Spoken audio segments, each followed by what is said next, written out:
Boa tarde aos amigos e às amigas, que os nossos mentores espirituais nos permitam uma boa tarde de estudos. É uma alegria sempre renovada retornar à Casa do Caminho. Meus amigos, poucos temas ingressaram tão fortemente na agenda do movimento espírita nos últimos tempos como este da transição planetária. Eventos, congressos, livros, palestras, seminários, muito se tem falado nos últimos anos a respeito de transição planetária. E muito se tem falado na perspectiva de velhos movimentos ou de velhas crenças, e talvez pouco se tenha falado a respeito da lição que o mestre Allan Kardec nos deixou a respeito deste tema. Portanto, o nosso tema da tarde, o futuro da humanidade, qual transição que estamos submetidos, ou a qual transição devemos aguardar, sob a perspectiva do pensamento de Allan Kardec. Portanto, nós iniciaríamos perguntando, já de acordo com o pensamento de Kardec, qual é a transição que nós esperamos? Uma transição catastrófica, com a destruição do planeta, desvio do eixo planetário, grandes catástrofes, inundações, incêndios, e a humanidade, ao final desse processo, vagando no meio das ruínas, sem rumo. É essa a transição que esperamos?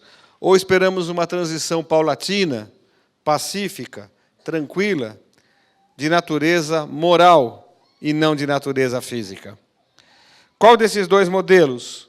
O da destruição, que tem alimentado especulações, filmes de cinema, alguns textos literários, ou a da composição, a do amor estabelecido na relação entre as pessoas. O nosso propósito nessa tarde é de tentar responder a esta indagação, qual desses dois modelos de transição que esperamos, sob o pensamento de Allan Kardec. Por isso nós vamos falar, este é o nosso projeto de trabalho, rapidamente sobre cada um dos itens, evidentemente, sobre as características da sociedade nos mundos superiores, o planeta de regeneração como ponte para um mundo superior, a escatologia ou milenarismo, vamos explicar o que seja isto, nas antigas tradições, a lição de Kardec, os sinais dos tempos e a geração nova, para então chegarmos novamente na pergunta, agora já com elementos para respondê-la, a transição inevitável, abrupta ou paulatina, para então concluirmos, um planeta regenerado é um planeta com habitantes moralmente melhores. Esse é o nosso projeto de trabalho, e nós vamos iniciar falando de mundos superiores. Por quê? Transição implica numa pergunta, transição para onde? Ou transição para o quê? Esta expressão transição ela não se encerra em si mesma. Então, todos nós estamos esperando, e já há muito que os espíritos têm falado nisso, numa fase de transição em que o planeta Terra vai se tornar algo melhor. Há um objetivo a ser alcançado, e este objetivo é construirmos, portanto, a condição de mundos superiores. Allan Kardec nos dá, para efeitos didáticos, a classificação ou características dos mundos nas suas várias etapas, nos seus estágios, começando dos mundos primitivos e terminando nos mundos superiores, nos mundos de luz.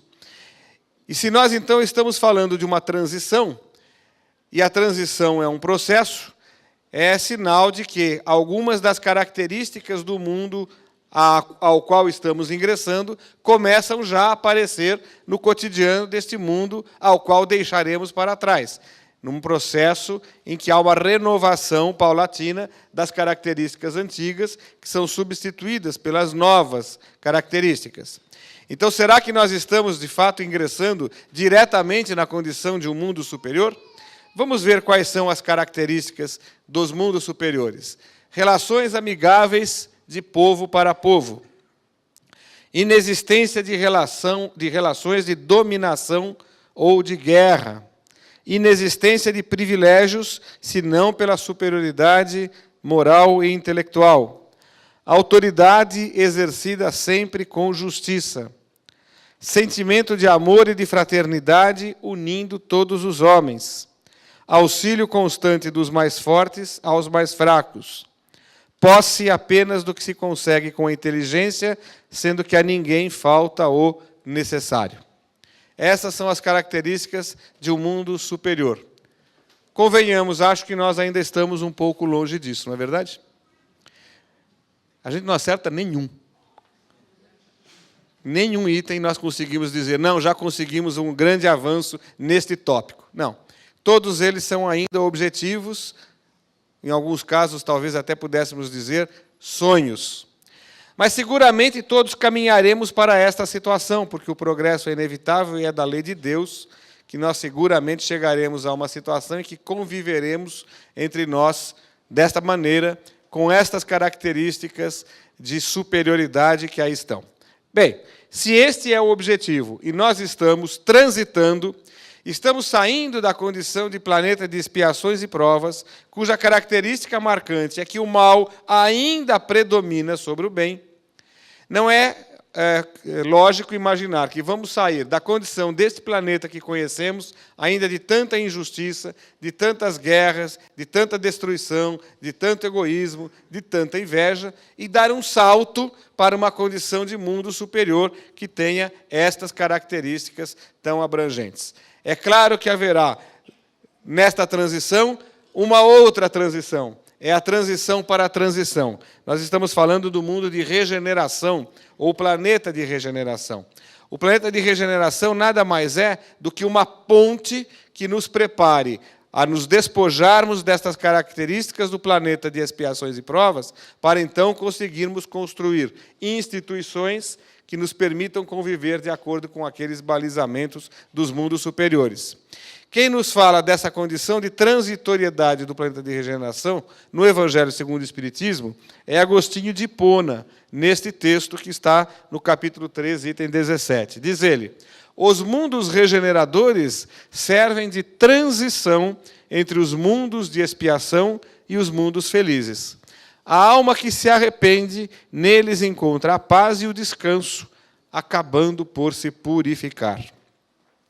Então, a transição a que nós estamos esperando não é uma transição em que viveremos num mundo feliz, como espíritos ditosos. É a transição para esta situação de transição, onde nós vamos simplesmente nos preparar para, então, conseguirmos construir os mundos felizes. E qual é a condição, e esse é o ponto fundamental neste início da nossa conversa, qual é a condição para ingressarmos no mundo de transição? Está nesta palavra aqui, olha, a alma que se arrepende. O que é o arrependimento? Não é este conteúdo vulgar ou banal do dia a dia do arrependimento. O arrependimento é o despertar íntimo para a necessidade do progresso, para a necessidade da transformação interior. Nós dizíamos ontem, numa classificação didática que usamos aqui no estudo, é aquele que se predispõe a mudar, é aquele que já percebeu que o mal é um mau negócio e que vale a pena esforçar-se por se melhorar. O só fato de nós nos dispormos à melhoria já nos faz melhores. Isto é o arrependimento. O arrependimento ainda não faz ninguém melhor. O arrependimento não é suficiente para a reparação dos nossos erros cometidos, mas seguramente é a predisposição para isso. É o que nos coloca no caminho da felicidade. Portanto, o mundo de regeneração não será o mundo de espíritos felizes, bons, moralizados, não. Será o mundo de pessoas que estão a fim de serem boas. Só isto. E isto já será um enorme avanço se comparado com este mundo onde ainda há tantas pessoas que se comprazem com o mal, que têm prazer em praticar o mal. Portanto, a condição para a transição para esse planeta de regeneração é que estejamos sinceramente dispostos a melhorar, a abrir mão da prática do mal. Isto é o planeta de regeneração, nas palavras de Agostinho de Hipona, ou, pela Igreja, Santo Agostinho. Esta questão da transição, meus amigos, tem a ver com a escatologia nas antigas tradições. Daqui a pouco nós vamos falar o que vem a ser essa palavra estranha, escatologia.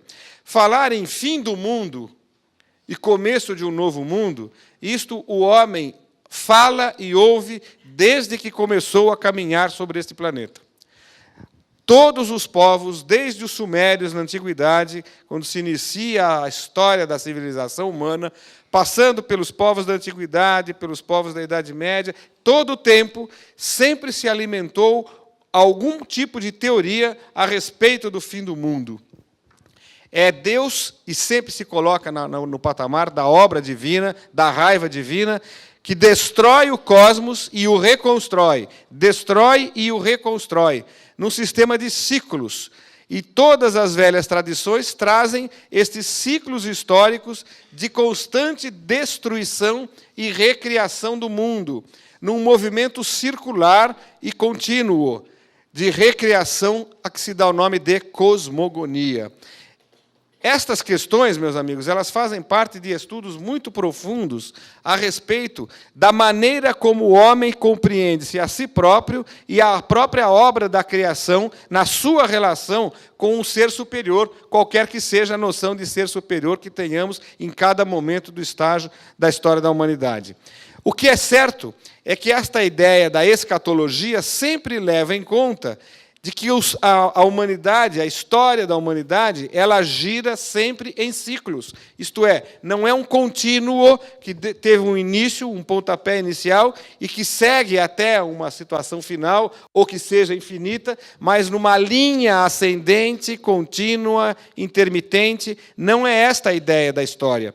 A ideia da história, nessa perspectiva das velhas tradições, é sempre a história em ciclo, que se fecha para iniciar um outro ciclo, e um outro ciclo. E dizem, sobretudo os movimentos esotéricos, falam no sentido de que toda a humanidade é feita de nascimentos e mortes e renascimentos, e mortes e renascimentos, e mortes e renascimentos, de tal maneira que nós, individualmente, com o nosso próprio ciclo de nascimentos, mortes, renascimentos e mortes, estamos, cada um de nós, continuamente reproduzindo um ciclo da humanidade como um todo, que também nasce, morre, renasce, morre, de tal maneira que tudo na criação seria constantemente, se desenvolveria constantemente no movimento dos ciclos históricos. São os diversos movimentos escatológicos ou milenaristas em várias das antigas tradições que nós todos nos habituamos a aprender, não nessa encarnação nas escolas, mas nas nossas próprias vivências. Como reencarnacionistas que somos, temos certeza que todos nós vivemos de um modo ou no outro nessas antigas tradições e, portanto, fomos alimentados no correr dos milênios com esta convicção de que o mundo vai acabar, mas que vai ser recriado. Nós vamos ser destruídos, mas seremos recriados. Isto está gravado atavicamente na memória psíquica profunda de todos nós, espíritos imortais, que trazemos destas várias existências. Milenarismo ou escatologia, essa expressão precisa ser um pouco compreendida, vamos fazer um parênteses para que nós possamos prosseguir no estudo. O que é escatologia? É uma palavra que tem dois sentidos. Se nós formos ao dicionário, e aqui nós vamos ao dicionário do professor Antônio Oais, que é um bom dicionário de língua portuguesa, nós vamos lá encontrar os dois sentidos, sem que um tenha ligação com o outro. O primeiro sentido é um tanto esdrúxulo. Escatologia é o tratado acerca dos excrementos, das fezes. É isto. Então, quando se fala, o fulano contou uma piada escatológica, é porque tem porquice. É uma piada que tem alguma coisa suja.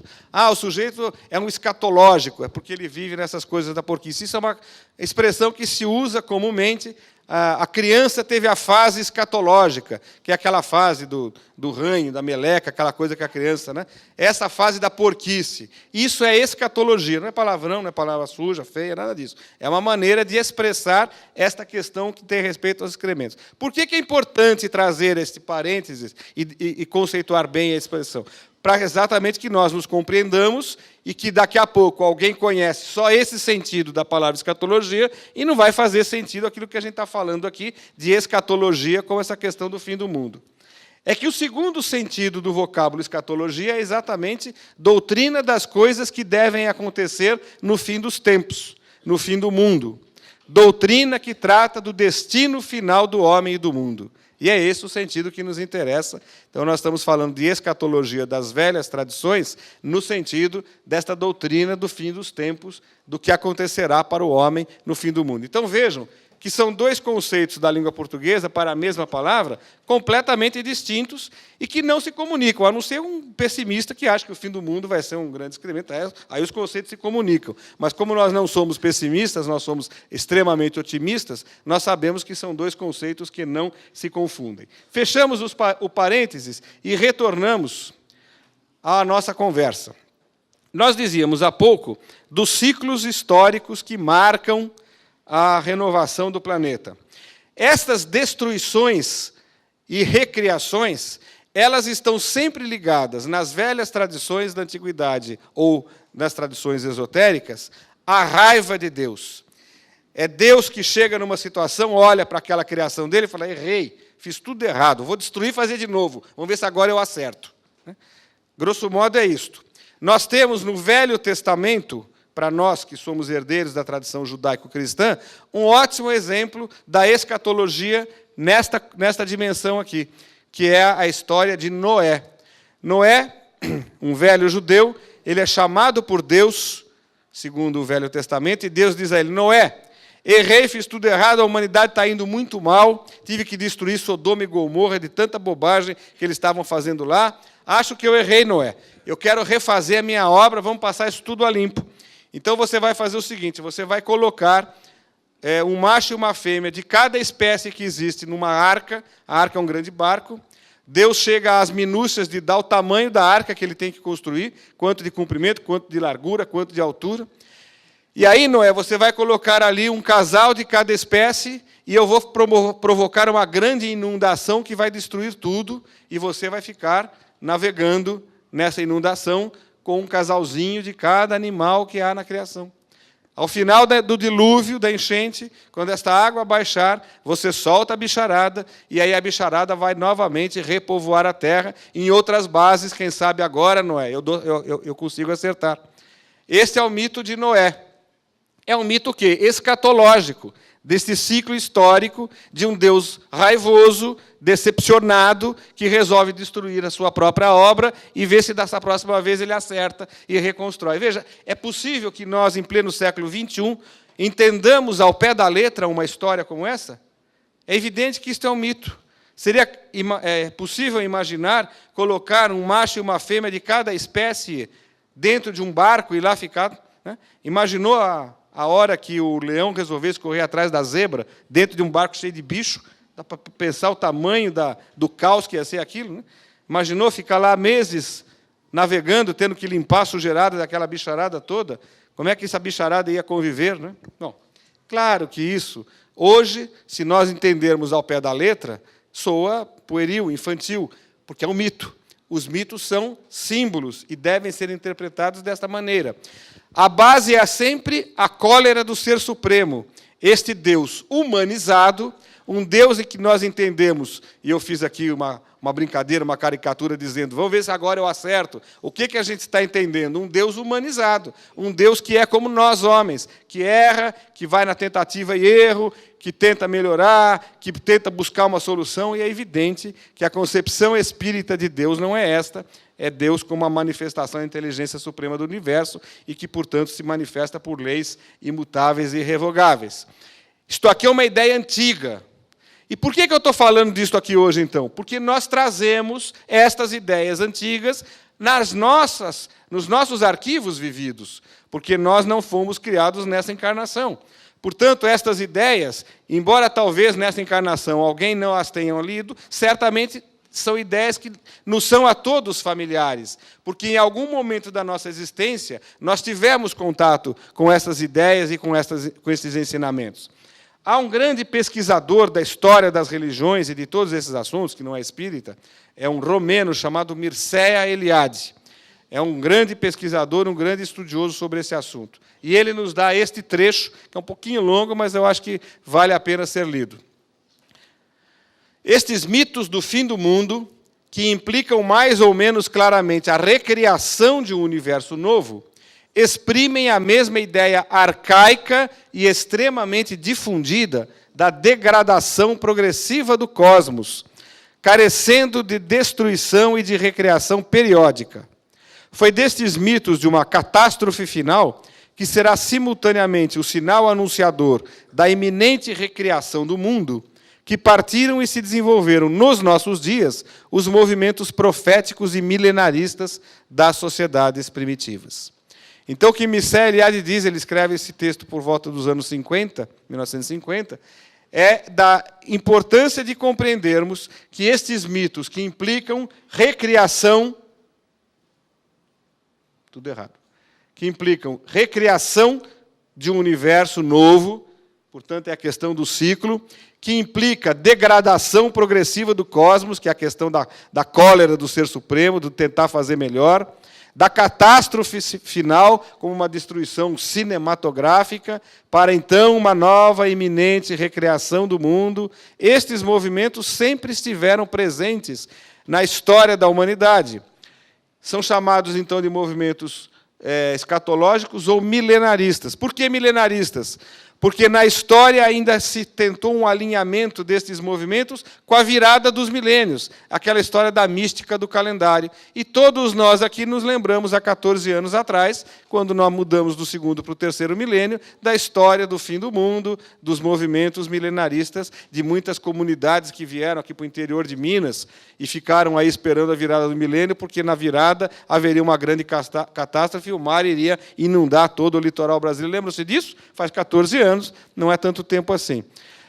Muitos desses mitos milenaristas a história acabou incorporando, e para nós brasileiros tem um que é muito interessante, que é o de Dom Sebastião, que é aquela história do rei português, um garoto de 18, 19 anos de idade, que tornou-se rei de Portugal em 1575 aproximadamente, que fez guerra aos árabes do Marrocos, hoje Marrocos, na época era o Tânger, que chamava, que era o outro lado do Mediterrâneo. E era um menino imaturo, irreverente, sonhador e, sobretudo, místico. Estes reis que resolvem ouvir os espíritos achando que estão ouvindo Deus e que, portanto, se tornam superpoderosos, são um perigo na história. E aconteceu com ele.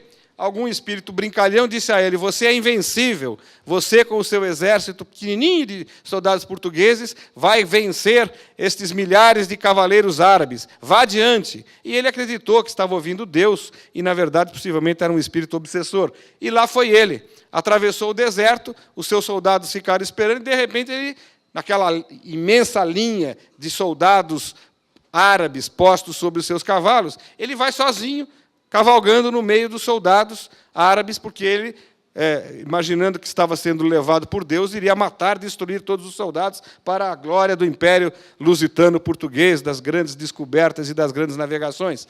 E aí os seus soldados portugueses ficaram vendo aquele menino louco, correndo, cavalgando, em direção dos árabes, ficaram olhando, e estão olhando até hoje. E os portugueses continuam esperando Dom Sebastião. Esta cavalgada doida deste rei português marcou o fim do Império Português, porque ele morreu sem descendentes, assumiu o trono português um tio seu que era cardeal já muito idoso, que durou apenas 2 anos no trono, morreu depois de 2 anos, e o trono português foi parar nas mãos do rei da Espanha, o velho inimigo, e o rei da Espanha, Filipe II, tornou-se rei de Portugal e da Espanha. Portugal deixou de existir e só voltou a existir 60 anos depois, em 1640, porque a Inglaterra bancou uma revolução chamada Restauração para colocar o Duque de Bragança no trono, constitui a dinastia dos Bragança, que é a dinastia que veio para o Brasil e fez toda a história brasileira. Só que isso custou um preço, em dinheiro, que Portugal não conseguiu pagar até hoje. E todo o ouro tirado aqui de Minas foi exatamente utilizado para Portugal pagar à Inglaterra esta bobagem deste rei por conta da teoria do milenarismo, da escatologia, do misticismo.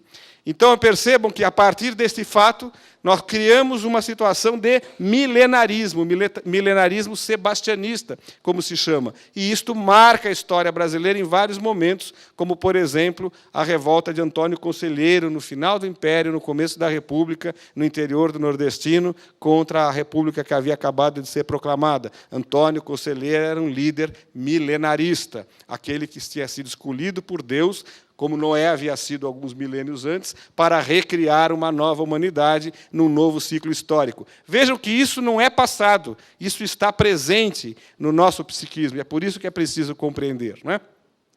Bem, meus amigos, o cristianismo também tem o seu milenarismo.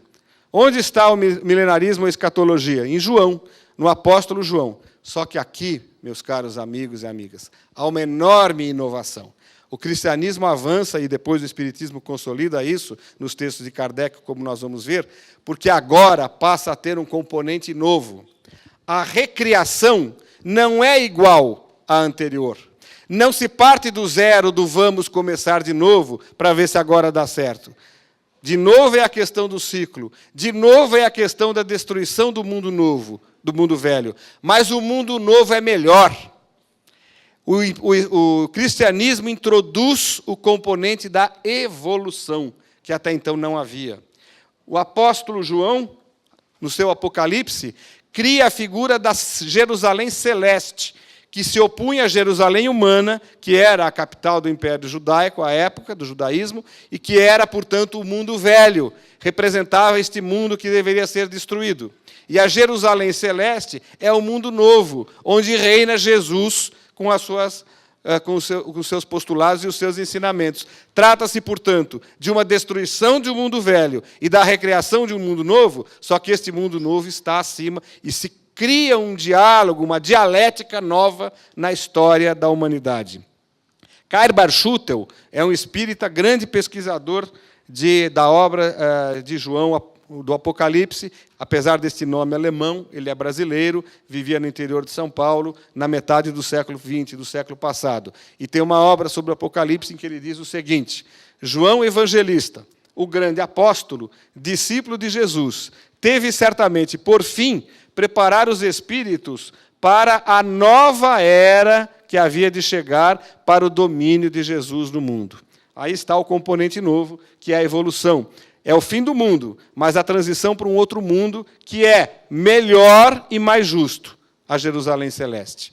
Então houve um grande avanço. E aí, o espiritismo, como o cristianismo redivivo, vai buscar as origens do cristianismo primitivo, reforça no mesmo sentido e, mais uma vez, traz a ideia desta destruição do mundo, que o mundo vai acabar, né? Mas que será substituído por um mundo melhor. A ideia da evolução permanece nas obras de Allan Kardec.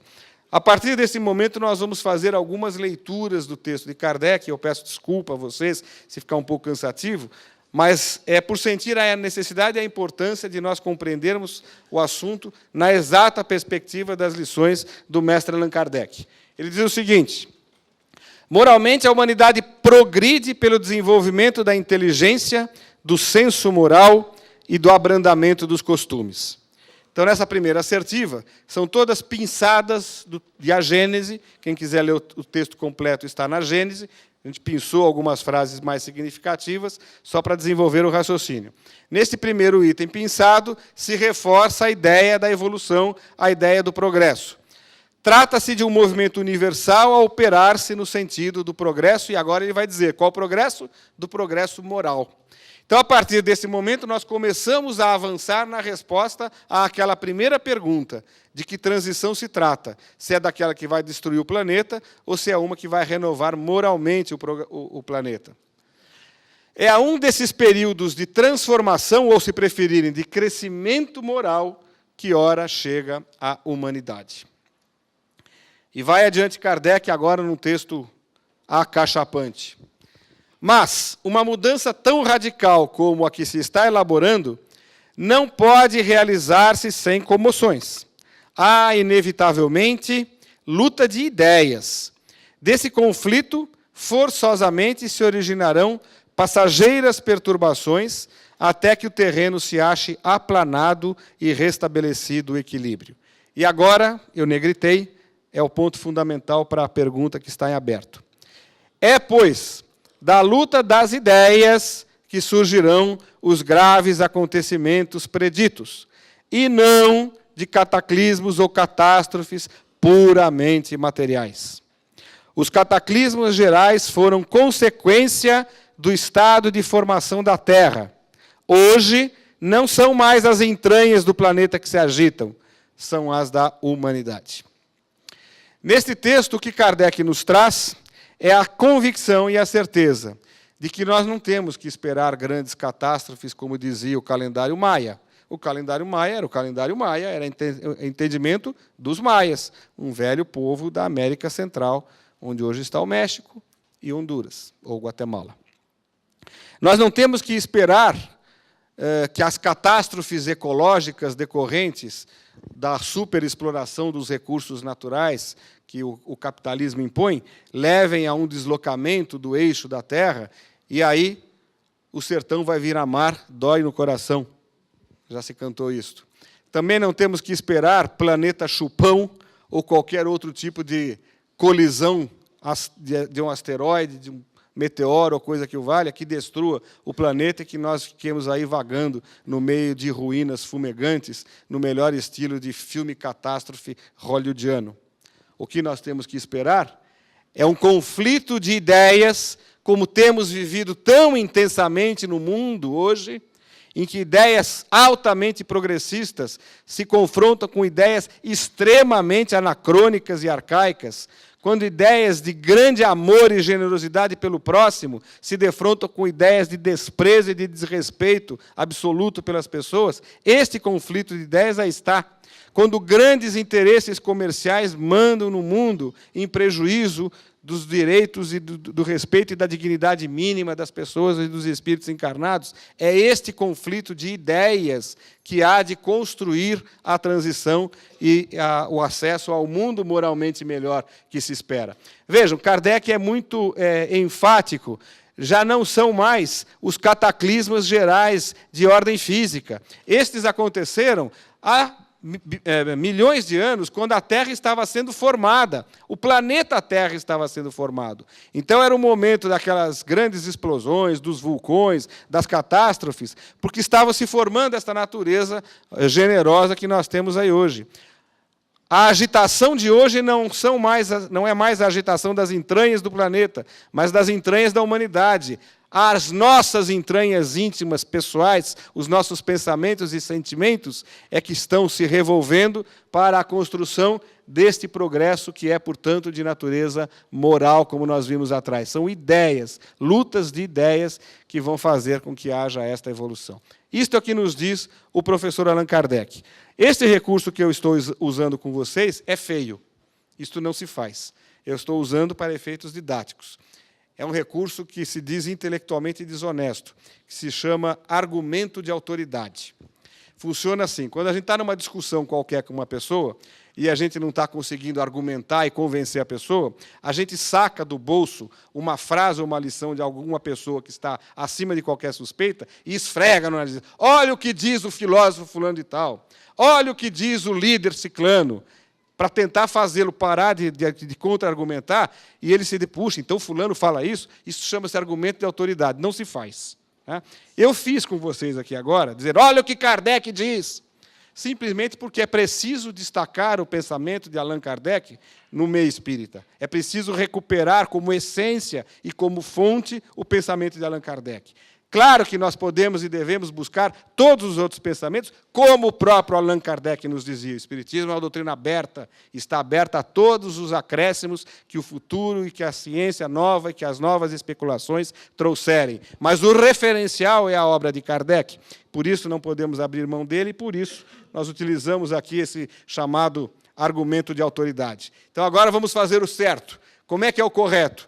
É usarmos a razão.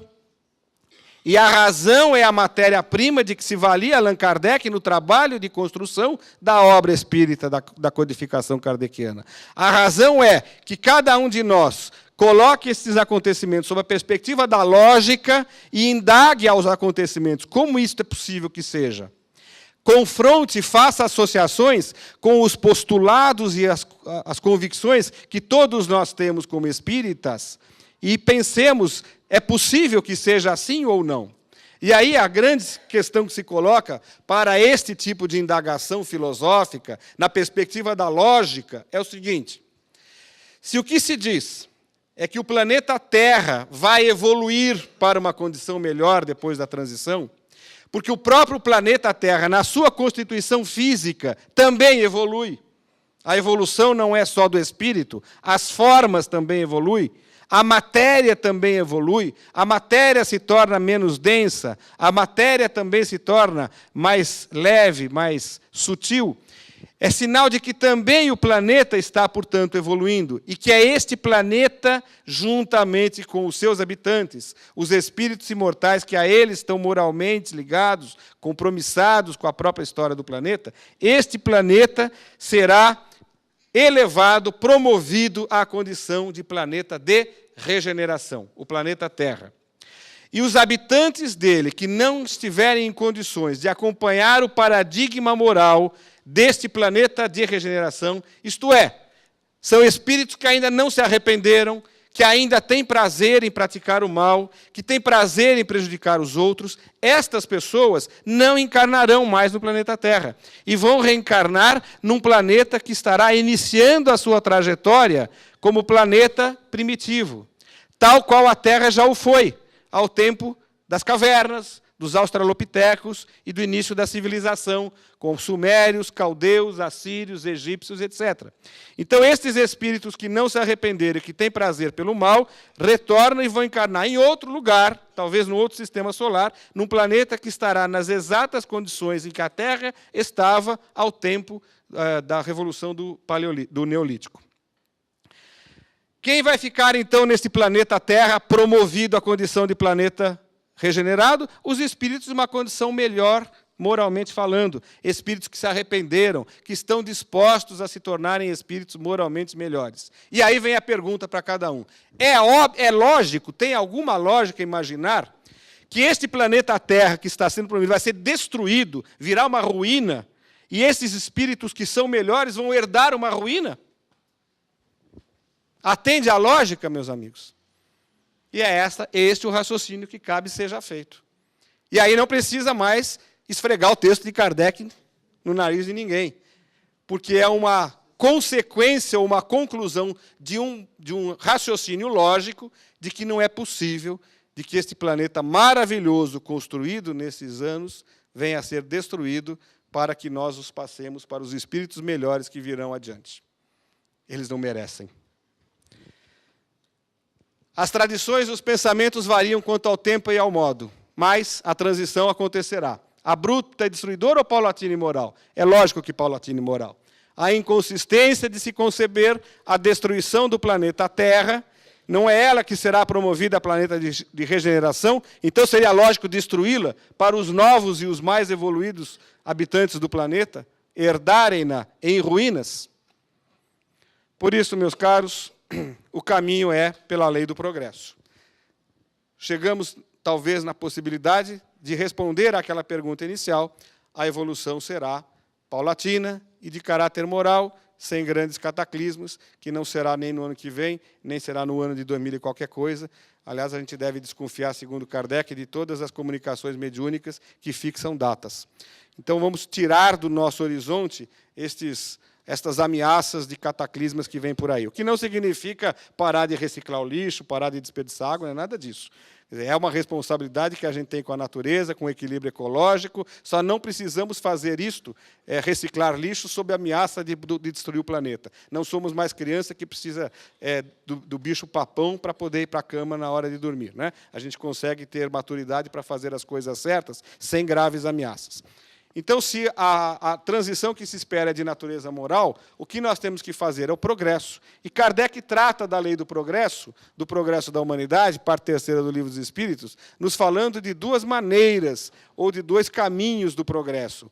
Um pela força das circunstâncias, que é um progresso natural, regular e lento, que decorre das circunstâncias. E o segundo pela ação humana, provocado pelo próprio homem na sua ação como espírito encarnado ou desencarnado, influenciando os encarnados. O que é evidente? A ação humana, ela plasma a força das circunstâncias. Porque o homem tem livre-arbítrio, tem vontade, e dá a ele o tom e a condução da criação. Nós somos o resultado da nossa própria história. Por isso que nós temos sempre que entender, ler e compreender a história, porque não é possível compreendermos a realidade do hoje se nós não compreendermos como é que nós chegamos a esta realidade do hoje. Nós próprios construímos a nossa história e, portanto, o que nós hoje fazemos será o amanhã.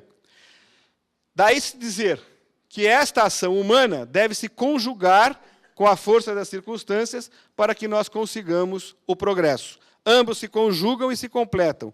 Um deve estar em consonância com o primeiro. Isto é a questão 783 do Livro dos Espíritos. Diz Kardec a respeito do assunto. Somente o progresso moral pode assegurar aos homens a felicidade na terra, ensinando os homens a se considerarem irmãos que têm por dever auxiliarem-se mutuamente e não destinados a viver à custa uns dos outros. Isso está na Gênese. Meus caros amigos, minhas caras amigas, este é um momento importante do nosso estudo. Se nós chegamos à conclusão que os movimentos escatológicos ou milenaristas nos convidam a uma transição de caráter moral, e sabemos que as transições de caráter moral decorrem da evolução de cada um de nós, da evolução desses espíritos imortais que somos, herdeiros do nosso próprio passado, é sinal de que esta transição planetária de que tanto se fala depende dos nossos esforços individuais em promovermos o progresso moral da humanidade. Este progresso moral da humanidade não se faz simplesmente aguardando que se dê por obra e graça da natureza. A força das circunstâncias, de que fala o Espírito Verdade no Livro dos Espíritos, é o resultado da ação do homem no mundo. O que é que significa isto, então? É um velho dilema que se discutia muito há alguns anos no movimento espírita e que hoje nós poderíamos dizer que está superado. E se houve alguém que contribuiu decisivamente para superar esse dilema, foi o professor Herculano Pires, quando coloca o Espiritismo no seu devido patamar de filosofia existencialista. O que significa ser uma filosofia existencialista? É uma filosofia que tem a ver com a existência do homem no mundo. Como espíritas que somos, enquanto estivermos encarnados, o mundo nos interessa. E aí o dilema qual era? O dilema é, a transformação tem que ser feita em cada um de nós. E na medida que cada um se transformar moralmente, o mundo se transforma. E aí se dizia, em sentido contrário, não, nada disso. A transformação tem que ser do mundo, porque transformando-se as instituições do mundo, os homens se transformam, porque os homens estão incluídos, vivendo, reagindo nas instituições do mundo. E como é que o dilema se superou? Conciliando as duas coisas, porque elas são, de fato, inseparáveis. A transformação é feita a um e só tempo, intimamente, cada um de nós, e, ao mesmo tempo, na nossa ação do mundo. Até porque, meus amigos, é impossível que nós nos transformemos individualmente, do ponto de vista moral, sem a ação no mundo, sem a reação com o outro. Ninguém consegue evoluir sozinho. Todos nós precisamos da vida de relação, desta construção ética de uns para com os outros. Portanto, a transformação moral que cada um de nós tem que fazer, no sentido de buscar a transição, de buscar o arrependimento, que é essa predisposição para a melhoria e para o progresso, que nos habilita como um verdadeiro passaporte para ingressarmos nesse mundo de regeneração e passarmos calma e tranquilamente por esta transição, esta transformação pessoal minha que eu tenho que fazer cá dentro, olhando para mim mesmo, tentando me conhecer, identificando os meus velhos defeitos, no exercício de honestidade e autoconhecimento, e trabalhando esses velhos conteúdos e defeitos para reagir com amorosidade diante das situações adversas, para conseguir ser sincero comigo mesmo e não ficar camuflando sentimentos, de não ficar criando dificuldades que não existem por conta de más situações resolvidas do passado. Este trabalho íntimo, pessoal, profundo, ele tem que ser conjugado com uma ação de absoluto respeito, amor e, sobretudo, de relação de justiça com cada pessoa com quem eu convivo no meu dia a dia e com o mundo de uma maneira geral. Porque este mundo injusto que está aí é resultado das nossas ações e das nossas maneiras de ser e de agir, inclusive das nossas omissões diante das injustiças do mundo. Quando nós achamos que o problema do mundo é só os outros, são os outros, quando nós achamos que o problema do mundo não decorre da minha falta de iniciativa ou da minha omissão, eu estou negando o andamento do meu processo evolutivo. Eu estou marcando o passo, eu estou no atoleiro. Essa dimensão, portanto, que decorre da lei de progresso de Allan Kardec, de que somente com a ação no mundo, na construção de relações de justiça, e é esse o ponto, quando se pergunta ao Espírito Verdade, Kardec, o que é justiça, ele diz, dar a cada um o que é seu. O que Kardec vai fazer, o Espírito Verdade faz, é recuperar o velho conceito aristotélico de justiça, porque há muito na codificação dos princípios da filosofia aristotélica. E o que é a justiça para Aristóteles? A única virtude que se basta a si mesma. A justiça contém todas as outras virtudes. A justiça contém a caridade. Porque se houver uma caridade sem justiça, isto é mero assistencialismo, que aprisiona, que não emancipa o próximo. A justiça sem amor é uma mera distribuição de bens, que não valoriza e não respeita o outro. E um amor sem justiça é uma paixão desenfreada e vazia. Portanto, justiça pressupõe amor, caridade, fé, perdão. E não é à toa que Kardec termina o ciclo das leis morais na terceira parte do Livro dos Espíritos com uma última e derradeira lei, que é a lei de justiça. Só justiça, amor e caridade. Kardec não abriu, como poderia tê-lo feito, uma lei de justiça, uma lei de amor e uma lei de caridade, como ele havia feito antes, com a lei do trabalho, com a lei de sociedade, com a lei de progresso, com a lei de destruição, com a lei de conservação. Não. Ele reúne na 10ª a lei de justiça, amor e caridade, porque são indissociáveis esses conceitos. E é este o caminho da evolução, este é o caminho da transição. É agir com justiça. E agir com justiça não é a justiça comigo mesmo. Justiça é um conceito, sobretudo, ético. Isto é a minha relação no mundo. Por isso eu não posso estar omisso diante das injustiças do mundo, do consumismo, da propaganda, da violência, da criminalidade, da corrupção, da negação dos direitos sociais, da exclusão de parcelas enormes da população, de violações de direitos humanos. Eu tenho que ter parte disso. Nem que seja para, pelo menos, eu me indignar. Se nada mais eu puder fazer, pelo menos eu me informar e me indignar de que, daquela maneira, não é possível imaginar-se um planeta de regeneração. E, seguramente, enquanto o dinheiro for o ator principal desta grande encenação chamada humanidade, não é possível se imaginar sonhar em planeta de regeneração. Enquanto as relações de mundo estiverem baseadas no consumo, na acumulação de dinheiro, não é possível se imaginar neste progresso para um mundo de regeneração. E isto não decorre apenas da decisão das grandes corporações ou do mercado financeiro, dos grandes governos ou dos políticos. Isso é um gesto de cada um de nós, de se informar criticamente, de compreender esta realidade do mundo, sem ficar reproduzindo frases feitas que querem que reproduzamos, que consigamos compreender a realidade social, política e econômica do mundo hoje, nesta perspectiva do espírito imortal. É assim que fazem espíritos imortais encarnados. A nossa perspectiva hoje não é a do plano espiritual. A gente não está desencarnado. A nossa perspectiva é do mundo material. Por isso, o espiritismo é filosofia existencialista, como dizia Herculano Pires. Não é uma filosofia normativa que fica ditando regras. Haja dessa forma, não haja daquela. Tenha filhos dessa forma, não tenha filhos daquela. Faça da sua vida sexual assim e não assado. Isto as velhas religiões faziam. Eram filosofias normativas, ditavam normas. O Espiritismo não. O Espiritismo dizia, exista e eduque-se. É uma filosofia de libertação pela via educativa. É pedagogia.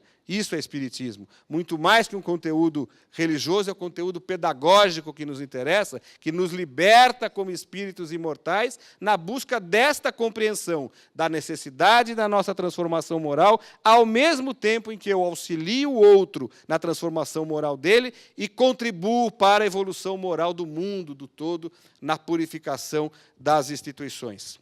Enfim, meus amigos, a transição que se espera é lenta, é gradual e é de caráter moral. Vamos tirar a pressão, inclusive no movimento espírita, dessas discussões estéreis a respeito de grandes catástrofes. Vamos olhar estes textos e estas informações com olhos críticos de quem está se informando na fonte segura, fiel da doutrina espírita codificada por Allan Kardec. O nosso compromisso em promovê-la, a transição, a partir desses nossos esforços de melhoria, dessa nossa ação social na transformação do mundo e, portanto, da condição moral dos espíritos que neles hão de encarnar. E por que se diz isto? Porque na medida em que a nossa ação no mundo, aliado ao nosso arrependimento dos nossos erros do passado, isto é, a nossa transformação interior, conjugada com o nosso esforço na transformação do mundo, nós vamos levar o mundo a uma condição em que aqui reencarnarão espíritos de uma condição melhor. Por quê?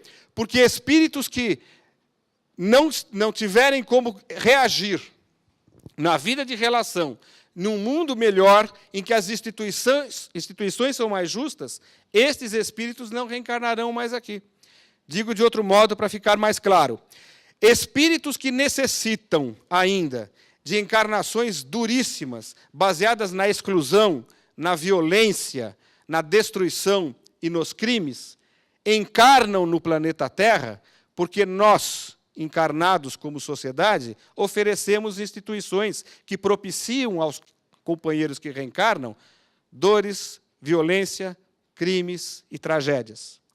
No momento em que nós nos aprimorarmos e construirmos instituições que sejam justas e que não proporcionem mais as condições para que espíritos que precisem deste grau de provas na criminalidade aqui reencarnem, eles naturalmente vão reencarnar em planetas que oferecerão estas condições. E qual será o resultado natural desta transformação? A transição. É assim que se faz a transição. Com a substituição da condição ou da qualidade dos espíritos que aqui reencarnam. Mas quem há de fazer isto? Deus, caprichosamente, com uma varinha de condão, não é este o Deus dos espíritas. Este é o Deus das velhas religiões, o Deus caprichoso, que castiga, que perdoa. O Deus espírita é o Deus causa primária de todas as coisas, inteligência suprema do universo. É assim, funcionando inteligentemente por leis que permitem que, na nossa ação no mundo, nós depuremos as condições da encarnação para que aqui, de fato, só consigam reencarnar espíritos arrependidos. Aí o planeta tornou-se automaticamente um planeta de regeneração, sem necessidade de nenhuma catástrofe, vulcão, terremoto ou tsunami. Meus amigos, eu queria agradecer muito a atenção, a presença de todos, agradecer ao Didier, e o faço em nome do Didier à Casa do Caminho, pela oportunidade de retornar mais uma vez a Juiz de Fora, de participar dos 40 anos do aniversário da Casa, e deixar aos companheiros, neste final de tarde, uma última conclusão de Allan Kardec, fundamental para encerrarmos as nossas considerações. A Terra, no dizer dos Espíritos, não terá de transformar-se por meio de um cataclismo que aniquile de súbito uma geração. A atual desaparecerá gradualmente e a nova lhe sucederá do mesmo modo, sem que haja mudança alguma na ordem natural das coisas. Em cada criança que nascer, em vez de um espírito atrasado e inclinado ao mal, que antes nela encarnaria, virá um espírito mais adiantado e propenso ao bem. Portanto, a renovação se faz com a renovação da própria condição moral do planeta. Recebendo essas novas crianças, que são crianças, espíritos de uma condição evolutiva melhor, mas são crianças com cor de criança, criança roxa e criança com anóxia. Precisa dar oxigênio, né, entubar, porque está morrendo. Então, a criança tem cor de criança. Esses espíritos que chegam com cor de criança e que são espíritos de uma condição melhor do ponto de vista moral, do ponto de vista do conhecimento científico, tecnológico, que vem exatamente para estimular o progresso. Mas cabe a cada um de nós, como espíritos encarnados neste planeta, neste ano de 2014, construirmos aqui dentro destes velhos corações e cá fora nas relações de uns com os outros e neste mundo de exclusão e de injustiça, condições para que, de fato, sejamos um planeta moralmente melhor. E é o que basta, a transformação moral para a transição planetária, tal qual esperamos desde sempre, mas agora, na perspectiva do cristianismo e na perspectiva do espiritismo, compreendendo como sendo a evolução moral e não física do planeta. Muito obrigado, que sejamos todos muito felizes.